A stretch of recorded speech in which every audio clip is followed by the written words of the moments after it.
గోరా ఆరోగ్యం ఛానల్కు స్వాగతం. మానసిక సమస్యలను వెలిబుచ్చే శారీరక లక్షణాల గురించి తెలుసుకుందాం. కొన్ని మానసిక సమస్యలు శారీరక లక్షణాలతో వ్యక్తమవుతాయి. ఇక్కడ గుర్తుపెట్టుకోవాల్సింది ఏమిటంటే, ప్రతి శారీరక లక్షణము మానసిక సమస్య కారణంగా రాకపోవచ్చు. కానీ ఒక అంచనా ప్రకారం అవుట్ పేషెంట్ విభాగానికి వచ్చే బాధితుల్లో 15% మందికి అవి మానసిక సమస్యలతో వచ్చిన లక్షణాలే అని తేలింది.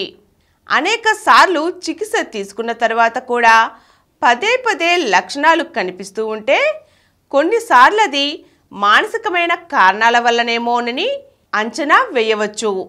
మానసిక సమస్యలు అనేక శారీరక వ్యవస్థలపై తమ ప్రభావాలను చూపవచ్చు. మానసిక సమస్యల కారణంగా ఏ లక్షణాలు ఉంటాయంటే, జీర్ణ వ్యవస్థ పైన గట్ ఫీలింగ్ అనే మాటను చాలామంది ఉపయోగిస్తుంటారు. ఫీలింగ్స్ మనసుకు సంబంధించిన భావన కదా, మరి జీర్ణ వ్యవస్థ అయిన శారీరకమైన అంశంతో దాన్ని ముడిపెట్టడం ఎందుకు అని అడగవచ్చు. ఒక చిన్న పరిశీలనతో దీన్ని తెలుసుకోవచ్చు. సెరోటోనిన్ అనే స్రావం మానసిక ఉద్వేగాలకు కారణమవుతుంది. నిజానికి మానసిక అంశాల కోసం స్రవించడం కంటే సెరోటోనిన్ అనేది జీర్ణ వ్యవస్థలోనే ఎక్కువగా కనిపిస్తుంటుంది. ఆందోళన, వ్యాకులత జీర్ణ వ్యవస్థలో మార్పులకు దారితీస్తాయి. దాంతో ఎసిడిటీ, కడుపు నొప్పి, కడుపు ఉబ్బరం, ఆకలి వేయకపోవడం, వెంటనే మల విసర్జనకు వెళ్ళవలసి రావడం ఇటువంటి లక్షణాలు కనిపిస్తాయి. రక్త ప్రసరణ వ్యవస్థపై మనసుకు తీవ్రమైన దుఃఖం కలిగినప్పుడు అది గుండె రక్త ప్రసరణ వ్యవస్థ ప్రభావితం చేస్తుంది. తీవ్రమైన దుఃఖం, ఉద్వేగాలు కొందరిలో గుండె జబ్బులకు దారితీస్తాయి. ఒకసారి గుండెపోటు వచ్చిన వారిలో మానసిక సమస్యలు ఉంటే అది మళ్ళీ వచ్చేందుకు అవకాశాలు పెరుగుతాయి. మానసిక ఒత్తిడి కలిగినప్పుడు రక్తపోటులోనూ తేడాలు వస్తాయి. ఒళ్ళు నొప్పులు. మానసిక సమస్యలు కొన్నిసార్లు ఒళ్ళు నొప్పులు, కండరాల నొప్పుల రూపంలోనే వ్యక్తమవుతుంటాయి. మానసిక సమస్యలకు ఒంటి నొప్పులకు సంబంధం ఏమిటంటే, ఉదాహరణకు సెరోటోనిన్, అడ్రినలిన్ వంటి రసాయన స్రావాలు మానసిక సమతుల్యతకు దోహదపడుతుంటాయి. ఈ రసాయనాలను కెమికల్ గేట్స్గా పరిగణిస్తారు.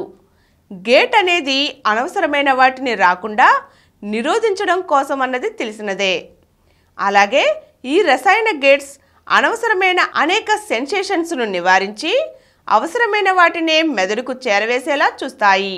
కానీ డిప్రెషన్ వంటి మానసిక సమస్యలు ఉన్నప్పుడు సెరోటోనిన్ వంటి ఈ ద్రవాలు తగ్గడంతో కెమికల్ గేట్స్ తమ కార్యకలాపాలను నిర్వహించలేవు. ఫలితంగా అవసరమైనవే కాకుండా అనవసరమైన సెన్సేషన్లు కూడా ఫిల్టర్ కాకుండా మెదడుకు చేరుతాయి. దాంతో డిప్రెషన్ వంటి సమస్యలు ఉన్నప్పుడు కొద్దిపాటి నొప్పి కూడా చాలా తీవ్రంగా ఉన్నట్లు తోస్తుంది. ఇలాంటి ఈ పరిణామాన్నే అన్ఎక్స్ప్లెయిన్డ్ పెయిన్ సిండ్రోమ్ అని అంటారు. ఇలాంటప్పుడు దీర్ఘకాలిక వెన్నునొప్పి, శరీరంలోని అనేక భాగాల్లో నొప్పులు, మెడ నొప్పి, కండరాల నొప్పి వంటివి కలిగే అవకాశం ఉంటుంది.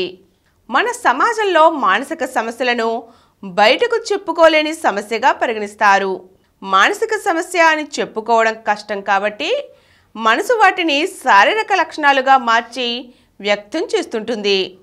అయితే ఇది కాన్షియస్గా జరిగే ప్రక్రియ కాదు. బాధితులకు, పేషెంట్లకు ఇలా జరుగుతుందని తెలియదు.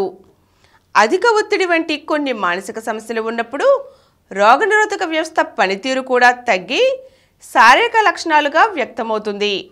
అందుకే పరీక్షల సమయంలో లేదా పరీక్షలకు ముందు పిల్లల్లో, పెద్దల్లోనూ జ్వరాలు, జీర్ణ సమస్యలు, తలనొప్పి, కడుపు నొప్పి, నిద్రలేమి వంటి సమస్యలు కనిపిస్తుంటాయి.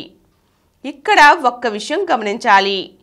శరీరానికి లాగే మనసుకు జబ్బు వచ్చే అవకాశం ఉందని తెలుసుకోవాలి. ఇది ఏమాత్రం తప్పు కాదని గ్రహించి తగిన మందులు తీసుకుంటే ఈ సమస్యలు రావడం తగ్గిపోయి ఆరోగ్యం చేకూరుతుంది. ఈరోజు మనం శారీరకంగా వ్యక్తమయ్యే మానసిక సమస్యల గురించి తెలుసుకున్నాం కదా. మరో చక్కని అంశంతో మళ్ళీ కలుద్దాం. ఈ కార్యక్రమం మీకు ఎంతో నచ్చింది కదా. ఇటువంటి మరిన్ని వీడియోల కోసం అనతి కాలంలోనే 20 కోట్ల వ్యూస్ సాధించిన డాక్టర్ సమరం మల్టీ ఛానల్ నెట్వర్క్ సమర్పించు గోరా ఆరోగ్యం ఛానల్ కు సబ్స్క్రైబ్ చేయండి, లైక్ చేయండి, మీ ఫ్రెండ్స్ కి షేర్ చేయండి. అలాగే ప్రక్కనున్న గంట సింబల్ ని ప్రెస్ చేయడం మర్చిపోకండి. Please download Samaram multi-channel app and watch your favorite channels from your mobile. App available on Google Play Store and subscribe to the channels.